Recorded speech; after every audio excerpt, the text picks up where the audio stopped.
پھر دیکھیے اللہ نے سورہ آل عمران کی آیت 141 میں فرمایا وَلِيُمَحِّصَ اللَّهُ الَّذِينَ آمَنُوا وَيَمْحَقَ الْكَافِرِينَ، اور اس لیے کہ اللہ مسلمانوں کو نکھار دے اور کافروں کو مٹا دے۔ یعنی کہ یہ جو جنگ ہوئی ہے، اس جنگ کے اندر اگر مسلمان شہید بھی ہو گئے کچھ، تو جو بچے ہوئے مسلمان ہیں وہ مسلمانوں کے اندر تو نکھار پیدا ہو گیا نا، جنگ میں لڑائی لڑنے کا، وہ تو تیار ہو گئے نا، ان کے پاس تجربہ آ گیا کہ اب آئندہ ہم کیسے لڑیں گے، ان کے اندر نکھار پیدا ہو گیا۔ تو اگر کوئی مصیبت آ بھی رہی ہے تو یہ نہیں سمجھنا کہ میں بہت زیادہ پریشان ہوں، بلکہ کوئی مصیبت آ رہی ہے اس کا مطلب وہ تمہیں نکھارنا چاہتا ہے، وہ تمہیں بنانا چاہتا ہے۔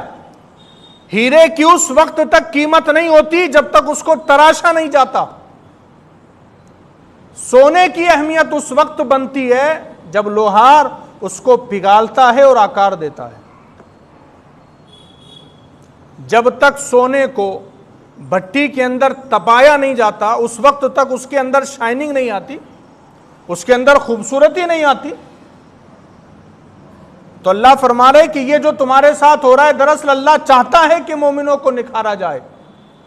جتنی مصیبت ہم پر آئیں گی نا، ہماری شخصیت اتنی ہی زیادہ نکھرتی چلی جائیں گی، ہمارے اندر اتنا ہی زیادہ گروتھ ہوگا۔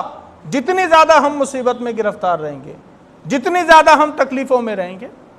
آپ دیکھیے مسلمانوں پر شروع دور میں اتنا ظلم تھا، اتنی تکلیف تھی، بے پناہ تکلیف۔ ایسا بھی دور مسلمانوں کا گزرا، ایک کھجور کو چوس کر صحابہ روزہ رکھتے تھے اور اسی کو چوس کر افطار بھی کیا کرتے، یہ بھی دور گزرا اسلام کا۔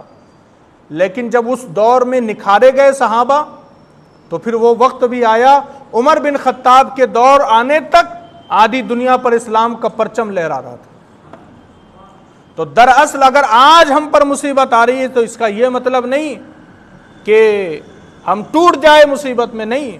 اللہ تو فرماتا ہے میرے بندو ولا تہنو، ہمت مت ہارنا چاہے کچھ ہو جائے تمہارے ساتھ۔ اللہ پر توکل کرنا، ہمت نہیں ہارنا۔ جہاں ہمت ختم ہو گئی وہاں انسان ختم ہو گیا۔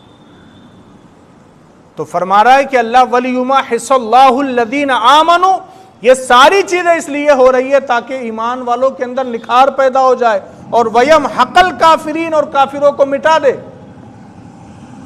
کافروں کی پستی ہو، کافر مٹ جائے اور ایمان والے نکھر جائے۔ یہ ساری چیزیں، سارے معاملات اسی لیے ہو رہے ہیں۔